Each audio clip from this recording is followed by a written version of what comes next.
주옵소서. 예수님의 거룩하신 이름으로 축복하며 기도합나이다. 아멘.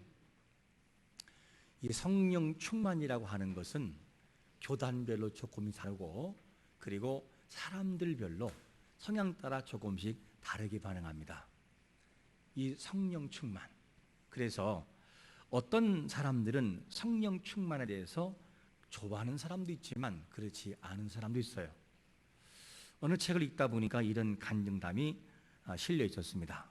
어느 날 목사님이 이제 마지막 집회를 앞두고 있을 때 그 집회의 제목이 뭐였냐? 성령 충만이었어요. 성령 충만이었는데, 이때에 저녁 집회를 앞두고 점심을 먹는데 한 집사님이 이런 말을 하는 거예요. 나는 성령 충만하고 싶지만 건강, 체력이 안 돼서 성령 충만할 수가 없습니다. 이런 말을 하는 거예요. 그래서 묻기를, 아니 성령 충만하고 체력하고 무슨 상관이 있습니까? 그랬더니만 자기가 이런 말을 꺼내는 거죠.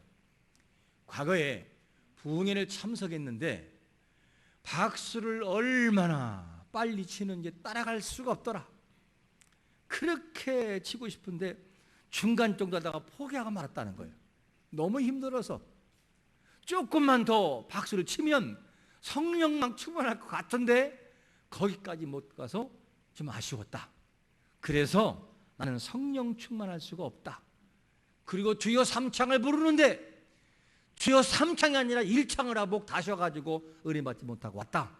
그래서 체력이 안 따라줘가지고 성령 충만할 수가 없다라고 하는 이런 실질적인 이야기를 들었다고 그래요. 뭔가 오해하고 있죠. 소리를 질러야만 성령 충만하고 박수를 빨리 쳐야만 성령 충만한가요? 그럴 수도 있으나 그렇지 않을 수도 있다는 거죠. 하나님의 역사하심은 그거와 정반대로 역사할 수 있기 때문에, 그런가 하면 또 어떤 사람은 성령 충만하기를 싫다는 거죠. 왜냐?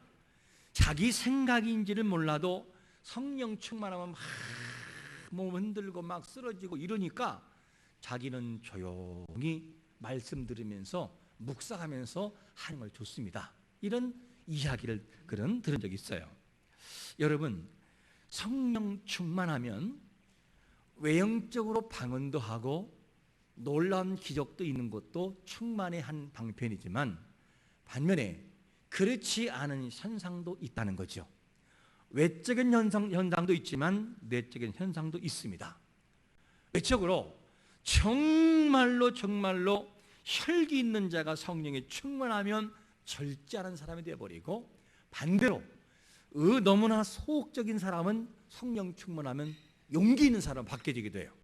그거는 각각이 달라요. 여러분, 위 두 사람을 바라볼 때 두 사람 다 성령 충만함을 오해하고 있어요. 성령 충만함은 꼭 그런 것만은 아니라는 것을 알 수 있습니다. 여러분, 내가 성령 충만하고 싶다고 성령 충만해지나요? 아니, 세상 안 믿는 사람, 박사학위를 가지고 있는 사람 한 번도 예수를 안 믿은 사람에게 당신 오늘 성령 충만해 보세요. 그러면 노이라고 그게 되나요? 안 되는 거예요. 성령 충만은 누구의 주권이냐? 전적인 하나님의 주권인 것을 믿으시기를 축원합니다. 하나님이 주실 때 이것이 가능하다는 것을 알 수가 있습니다. 그러면 오늘 본문에 성령 충만한 사건이 나오고 있어요. 성령이 충만한데 성령이 임재하심으로 충만한 사건이 벌어지는데, 먼저 오늘 본문에서는 성령의 임재하심과 충만함이 어떤 식으로 보여지고 있는가 하는 것입니다. 오늘 첫 번째로 보니까 모든 사람이 느낄 수 있도록 성령의 은혜가 임하는 것을 봐요. 오늘 본문 한번 2절 말씀, 사도행전 2장 2절을 같이 읽어보겠습니다. 시작. 호련히 하늘로부터 급하고 강한 바람 같은 소리가 있어 그들이 앉은 집에 가득하며. 자, 이 내용을 보면 오순절 날이 이르렀을 때 성령이 임재하시는데, 성령의 임재하심을 일부 사람만 느낀 것이 아니라 그곳에 모여있는 약 120여 명의 성도들이 한순간에 똑같이 느껴버렸어요. 그냥. 그런데 성령의 임재하심 꼭 이렇게만 오는 건 아니에요. 또 어떤 내용이냐? 다메섹 도상에서 사울이라고 하는 사람이 예수 그리스도의 음성을 들을 때, 자, 누구를 보냐면 사울은 주님의 강력한 빛을 그리고 소리를 들어요. 근데 그곳에 있는 모든 사람이 다 보고 듣는 것은 아니에요. 사울이 어떻게 하느냐? 그 사실을 실감나게 경험하는데 사람들은 모든 사람이 경험한 것은 아니었습니다. 그런데 오늘 본문에서는 뭐냐면 모든 사람이 다 느낄 수 있게끔, 그러면 본문에서 뭐라고 말하냐? 하늘로부터 갑자기 무슨 바람이요? 급하고 강한 바람. 급하고 강한 바람이라면 소리가 났을까요? 안 났을까요? 날 수 있겠죠. 왜? 급하고 강한 바람이라고 한다는 것은 소리와 함께 현상이 동반하기 때문에 이것을 느꼈다 그 말이죠. 모든 사람이 다 느낄 수 있게끔 오는 것을 보게 됩니다. 거기에다가 불에 혀같이 갈라지는 현상들이 다 있어서 머리마다 다 임해 있는 거죠. 이런 현상도 있어요.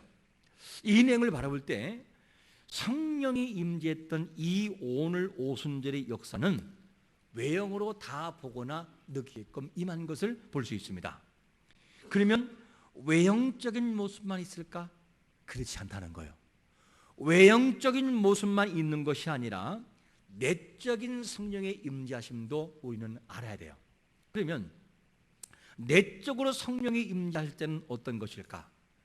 막 시끄럽거나 막 소리를 지르거나 발로 막 굴르거나 손을 들고 흔들거나 하지는 않았어요. 그런데 어떤 현상이 오느냐? 조용하고 잔잔한데 내 가슴 속에, 저 마음속에 밑바닥에서 뭐가 올라오기 시작하느냐?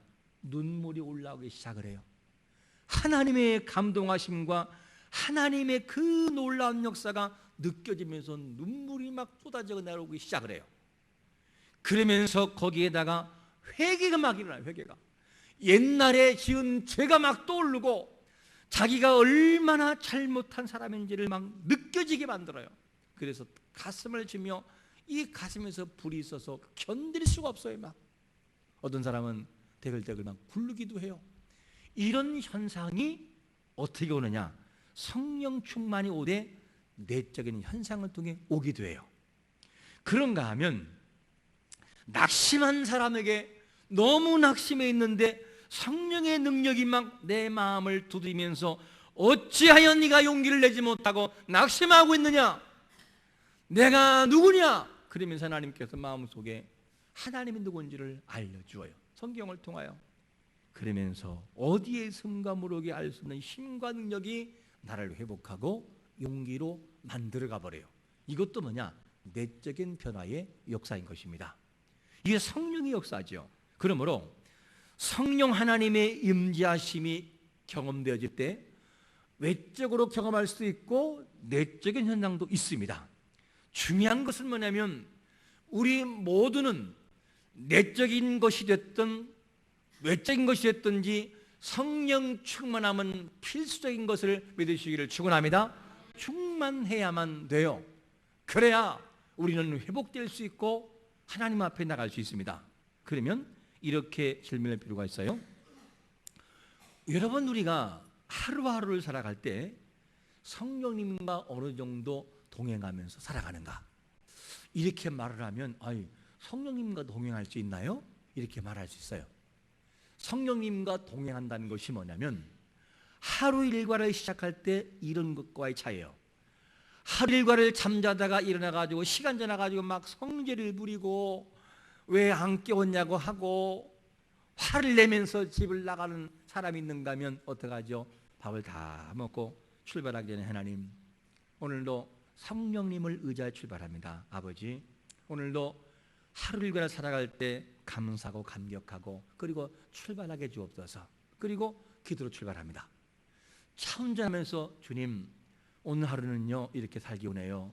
성령님, 내 마음속을 감동하시고 내 마음을 감동해 주옵소서. 하나님, 이럴 때는 어떻게 하면 좋을까요? 그러면서 조용히 듣다 보니까 내 마음속에서 하나님이 지혜를 주어요. 떠오르게 하고, 예, 성령님 알겠습니다, 감사합니다.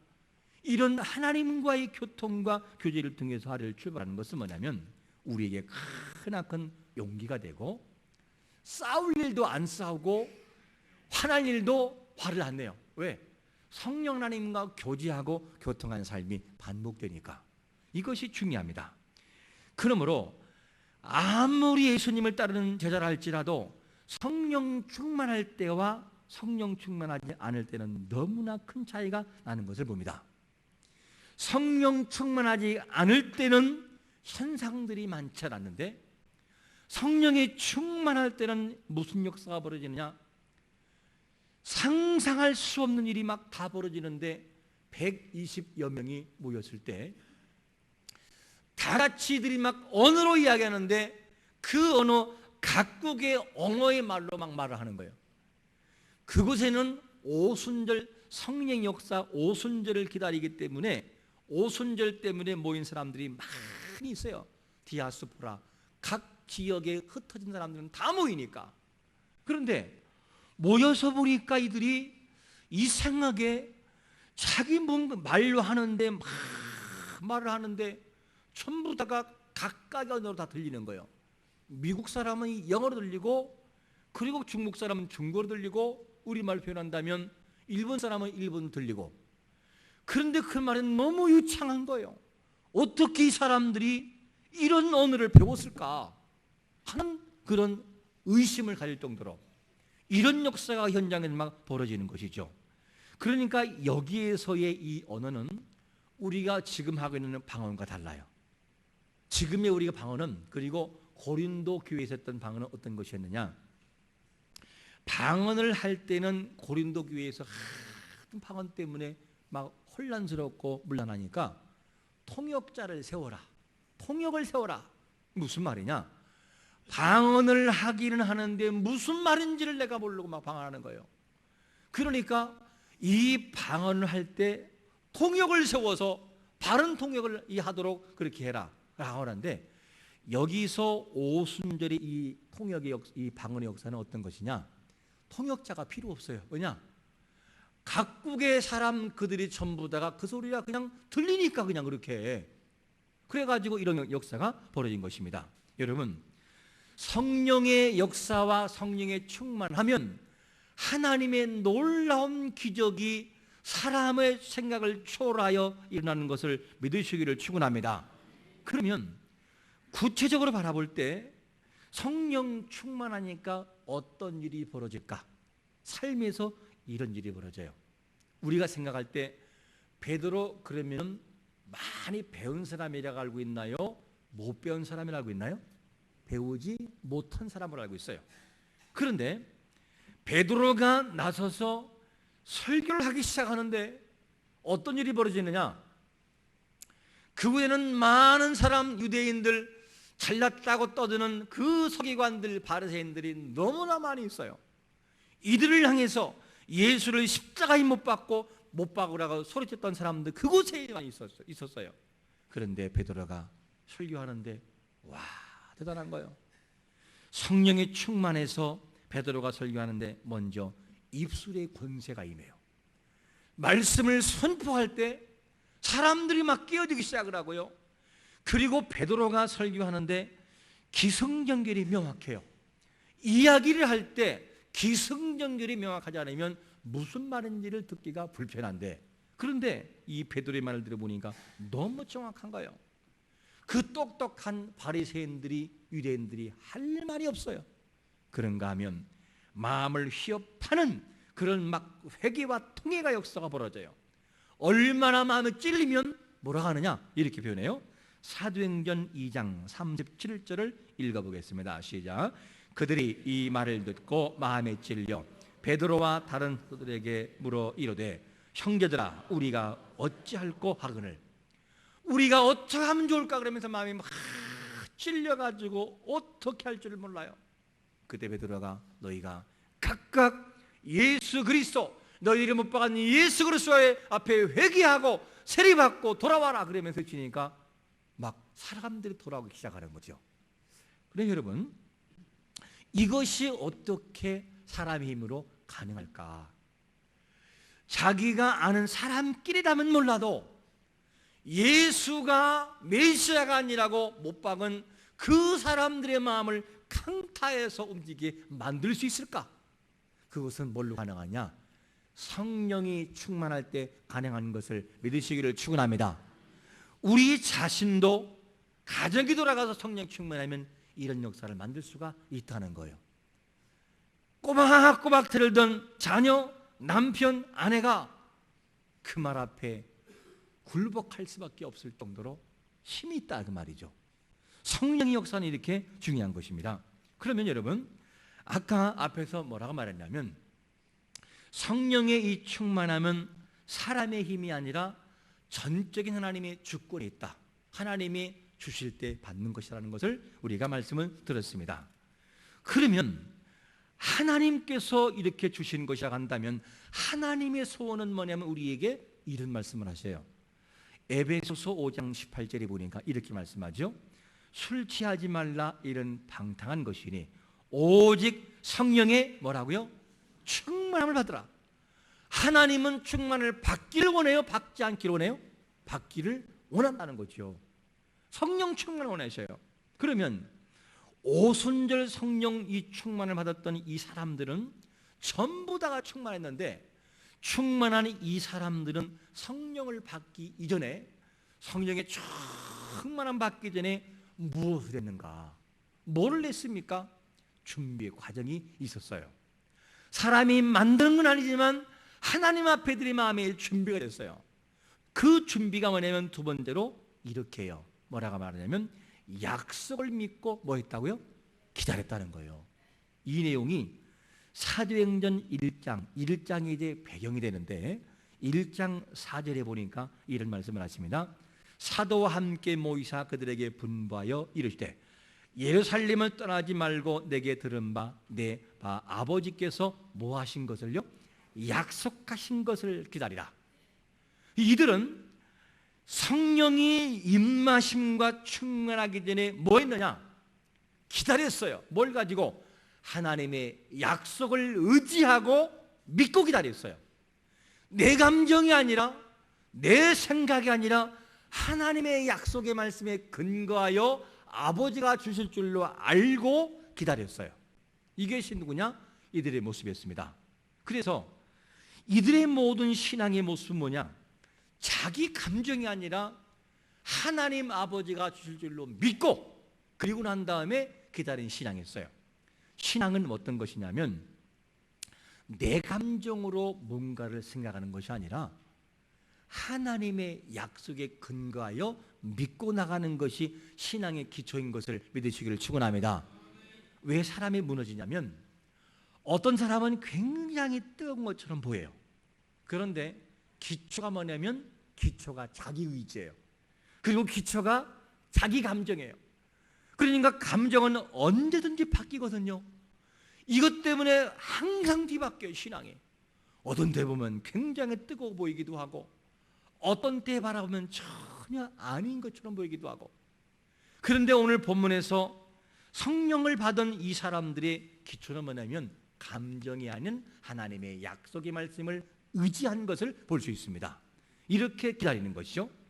그런데 오늘 주님께서 뭐라고 말하냐면 예루살렘을 떠나지 말고 기다리라. 왜 그랬을까? 왜 예루살렘을 떠나지 말라고 했을까? 거룩한 이 도성이라는 예루살렘을 떠나지 말라는 이유가 뭐냐면 과거의 제자들은 떠났어요. 무슨 말이냐?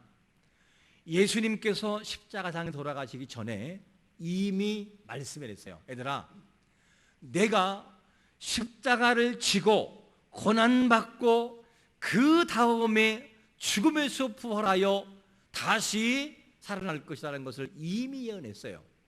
그런데 사람들이 어떻게 했었죠? 약속은 분명히 존재하는데 사람들의 생각이 보여지는 현상에 몰입해버려요. 그래서 예수님이 정말 힘없이 막 조롱당하고 매를 맞고 처참한 저주의 형상, 이 저주라고 하는 의미가 있는 십자가상에 못 박혀 죽으셔요. 너무 실망했어요. 어떻게 저럴 수가 있을까? 나는 만왕의 왕인 줄 알았는데, 저분이 메시아인 줄 알았는데 어쩌면 저럴 수 있을까? 그러면서 약속이 점점 잊혀지기 시작을 해요. 그리고 뭐가 되느냐? 십자가에 못 박힌 예수, 무능한 예수에 꽂혀버려요. 그리고 하나둘 떠나기 시작을 해요. 다 떠나버려요. 아무리 여인들이 예수님이 부활한 사실을 입증하고 말을 해도 믿지를 않아요. 그리고 떠나가서 각자의 길로 돌아가 버려요. 이게 누구냐? 제자들의 모습이었어요. 이들이 떠나가는 모습이었어요. 하나님의 약속을 믿지 않는 것은 이렇게 되어버리는 거죠. 그래서 떠나지 말고 너희들 기다려라, 약속을 믿고, 이거를 언급했던 것입니다. 그런가 하면 고린도 교회 안에 문제가 뭐였냐면, 부활이라고 하는 문제 때문에 사람들이 혼란스러웠어요. 무슨 말이냐? 분명히 배울 때는 뭐라고 배웠냐면, 예수 그리스도는 반드시 부활했다, 이거를 배웠는데, 일부 사람들, 사두기인이라든가 이런 사람들은 뭐라고 하느냐? 부활이 없다. 무슨 부활이 있느냐? 계속 강조하니까 이들이 안 믿어요, 부활이 있다는 것을. 그때 뭐라고 말하냐면, 바울은 이렇게 정돈해 줍니다. 고린도전서 15장 2절에 보니까, 너희가 만일 내가 전한 그 말을 굳게 지키고 헛되이 믿지 아니하였으면 그로 말미암아 뭐라고요? 구원을 받으리라. 이 무슨 말이죠? 예수님께서 성경대로 죽으셨고, 성경대로 장사 지냈고, 성경대로 부활했다, 이 사실을 성경대로 믿으면 구원이 있다, 이 얘기를 하는 거예요. 왜? 안 믿으니까. 그러니까 성경은 약속의 약속, 약속을 잃어버리는 순간 모든 사람은 넘어지게 됩니다. 여러분, 약속이 얼만큼 중요하냐면, 여러분들 아이들에게 약속 한번 해주세요. 아빠가 생일 되면 반드시 아빠가 이 선물 사줄게. 그러면 아이들은 믿어요, 안 믿어요? 애들은요, 웃기지 마세요, 이렇게 안 해요. 100% 믿어, 그냥 100%. 왜? 아버지가 약속한 거니까. 그리고 하루하루 지나요. 아빠 한 달 남았어. 아빠 일주일 남았어. 아빠 하루 남았어. 이걸 헤아려요. 그러다가 깜빡이지면 어떻게 되죠? 난리가 나는 거예요. 난리가 나요. 견딜 수가 없어요. 사줘야지. 약속을 하면은 반드시 아버지가 준다는 그것을 믿고 있는 것이 아이들의 심리예요. 그런가 하면 우리 자신들은 하나님 앞에 나갈 때 이 약속을 믿지 못하고 나갈 때가 너무나 많아요. 분명히 약속은 존재하거든요. 이렇게 약속을 믿을 때는 어린아이처럼 믿으세요. 어린아이처럼 자꾸 머리 굴리지 말고 그냥 믿으시라니까요. 믿으면 아버지가 약속대로 이룰 때가 오는 것을 확실히 믿으시기를 축원합니다. 그때가 온단 말이에요. 그때가 너무나 우리가 안 믿어요. 사도행전 2장에 나오는 성령의 충만한 외적인 경험한 이 사람들은 뭐 했느냐? 아버지가 주시마 약속하신 약속을 의지해서 기다렸고 성령 충만함을 받은 사람들이에요. 이 사람들이 그렇게 받은 사람들이에요. 이거를 하는 게 참 중요합니다. 여러분, 예를 하나 들어볼까요? 만약에 청와대에서 전화가 울렸다고 하면서 전화가 울렸어요. 여보세요, 여기는 청와대 수석비서관 누구입니다. 다름이 아니라 이번 달에 선량한 시민으로 당신이 선정됐습니다. 8월 1일 날 대통령 이름으로 상장이 주어지는데 10억이 주어집니다. 그러면 뭐라고 하죠? 속으로 그래요. 혹시 보이스피싱 아니세요? 하당하니까. 그때 보좌관이 자 잠깐만 영상을 핸드폰을 눈에 보이게 하세요. 그럼 바로 영상 통화가 진행되면서 믿으세요. 그러면서 대통령이 직접 얼굴이 보이면서 나는 대한민국 대통령인데 이거는 보이스피싱이 아니라 사실입니다. 당신에게 10억이 주어질 거니까 믿으세요. 라고 말했다면 믿을까요? 안 믿을까요? 어떻게 하면 안 믿을 수가 없어요. 의심이 문제가 아니라 곧바로 미장원 가서 뭐 할까요? 복구매직으로 완전히 바꿀 거예요. 복구매직 아시요? 모르는 분들 이따 보세요. C컬러 이런 걸로 아주 파마를 멋있게 해서 어울릴지는 몰라도 아무튼 최고로 몸을 바꿀 거예요. 왜? 대통령이 말한 것이니까. 그러면 하나님이 누구죠? 대통령에 비하겠습니까? 전지전능하시고 말 한마디의 인생을 바꾸시고 인생을 창조하신 그분이 말씀하시는데 그분의 말씀을 잠시 소개하면 이렇습니다. 이사야 44장 2절에 보니까 이렇게 말씀하죠. 너를 만들고 너를 모태에서부터 뭐한 자라고요? 지으는 너를 도와줄 여호와가 이같이 말하노라. 하나님은 우리를 만드시고 모태에서 지었으며 도와줄 이신 것을 믿으시기를 축원합니다. 이 아버지가 도와준다는데 안 믿을 건 또 뭐예요? 믿지 못할 거는 뭐냔 말이죠. 성경을 통하여 이렇게 글로 성문하여 우리에게 약속을 주고 있는데 왜 안 믿느냐는 거예요. 여러분, 우리는 약속을 믿어야 돼. 약속. 내 감정이 아니라 하나님의 약속을 가지고 믿고 나갈 때 능력이 일어나요. 여러분, 누가복음 11장 13절에서 뭐라고 말씀합니까? 너희가 악할지라도 좋은 것을 자식에게 줄 줄 알거든 하물며 하늘 아버지께서 좋은 것을 주지 않겠느냐. 하늘 아버지, 우리 아버지는 우리에게 가장 선한 것으로 좋은 것으로 주시는 것을 의심치 않고 믿으시기를 축원합니다. 준다고 말씀하잖아요. 준다고. 그렇기 때문에 의심할 필요가 없어요. 이래서 이 사람들은 사도행전 2장에 나오는 이 사람들은 성령을 받기 이전에 성령 충만함을 받기 전에 준비의 배경이 있었어요. 어떻게? 약속을 믿고 준비했다 그 말이죠. 그 위에 은혜가 부어진 거예요. 그냥. 그러면 성령의 임재하심과 충만함이 임하실 때에 이 약속만 믿고 나갔느냐? 또 있다는 얘기죠. 그게 뭐냐? 약속을 의지하여 세 번째로 뭐를 하고 있죠? 세 번째로 보니까 마음을 같이하여 기도에 뭐였다고요? 힘썼다는 거. 기도에.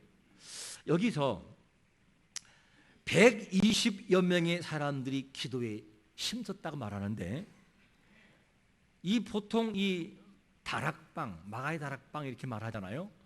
다락방 그럼 우리 생각에는 항상 어디를 기억하느냐? 우리 문화에서의 다락방을 기억해요. 그것이 뭐냐면 조그마한 다락방, 그게 아니고 최소한 다락방이 제가 가본 성지순례에서 다락방은 어느 정도의 크기냐면 이 정도예요. 오른쪽에 의자를 배제하고 나머지 하나 둘 세 개 이 앞에까지가 이 다락방의 크기예요. 그러니까 120명이 충분히 들어가요. 이 사람들이 모여가지고 뭐 하느냐? 오로지 기도해. 오로지 기도하여 무엇에 의지하여? 하나님의 약속에 의지하여. 하나님 아버지가 주신다고 했어. 이 약속이 행동으로 바뀌어져서 기도로 나가는 거죠. 기도로 나가는데 여기서 힘쓴다는 이 원문 힘쓴 단어가 무슨 단어냐면 고집하다 그래요. 고집하다. 그리고 집착하다. 그리고 몰두하다. 계속하다 그 말이에요.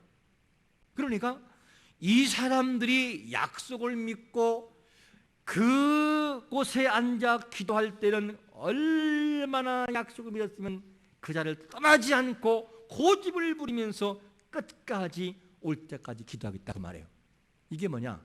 120여 명이 했던 기도의 능력이었어요. 여러분, 우리가 기도할 때 좀 사모하는 마음을 가지고 기도하시길 축원합니다. 기도할 때 그냥 기도할 때 하나님 아버지 고맙습니다. 잠깐 심심해 들렸어요. 주시면 고맙겠고요. 안 주면 할 수 없고요. 뭐 그래도 괜찮아요. 뭐 돈이 있으니까. 이렇게 기도하지 말고 어떻게 기도하냐? 간절하게 나는 오늘까지의 생명이 오늘까지니 내일은 나의 것이 아닙니다. 이 있는 절박한 마음 속에서 하나님을 찾으면서 하염없는 눈물과 감격과 감사로 그분을 의지하듯이 이런 마음이 필요해요. 그러면 간절한 마음을 하나를 한 번 더 예를 하나 들어보겠습니다. 어느 날 어느 목사님이 이제 교회를 부임했는데 500명 정도의 그런 출석 교인이 됐던 교회였는데 어떤 여러 가지 어려운 문제 때문에 실제 출석은 100명밖에 안 모인다는 거예요. 너무너무나 힘이 없어서 안 되겠다 싶어서 믿음으로 선포한 거예요. 여러분, 우리 교회가 이대로는 안 됩니다.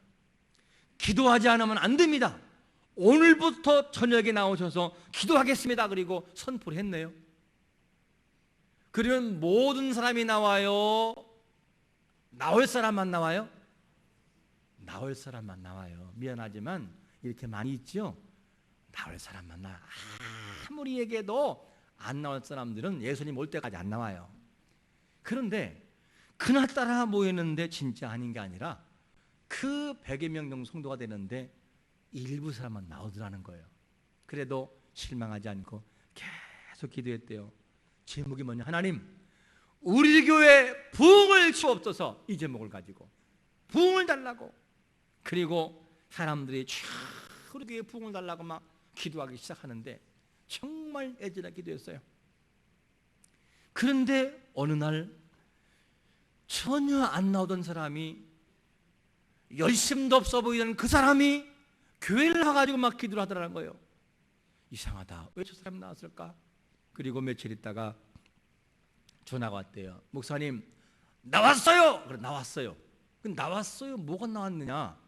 그랬더니 물어봤더니만 이분이 사업을 하시는데 사업을 하는데 언제까지 몇 억을 돈을 갚지 않으면 부도가 나는 거예요. 부도가 나는데 이 문제를 가지고 이제는 돈 때문에 이 은행 가보고 저 은행 가봤는데 도무지 대출을 안 해주는 거예요. 그래서 한 은행에서 연락이 오기를 와봐라. 그리고 갔더니만 실제로 그 은행에서 대출이 나온 거예요. 그래가지고 나왔어요. 뭐가 돈 나왔다고 얘기해요. 그러니까 남들은 교회 부흥을 가지고 막 기도하는데 이 사람이 너무 절망적에서 다 안 된다고 하니까 교회를 우연히 지나갔어요. 기도하려고 한 게 아니고 지나가는데 기도 소리가 막 막 부흥 달라고. 그래서 이분이 가서 보니까 자기도 답답해서 기도할 수밖에 없었어요. 자기는 뭐라 기도해요? 주여 나오게 하옵소서. 나오게 하옵소서. 대출 나오게 하옵소서. 그러면서 막 기도했다는 거죠. 목사님한테 그 얘기하는 거예요. 목사님, 그래서 돈이 나왔어요. 목사님이 가만히 들어보니까 너무나 어이가 없어요.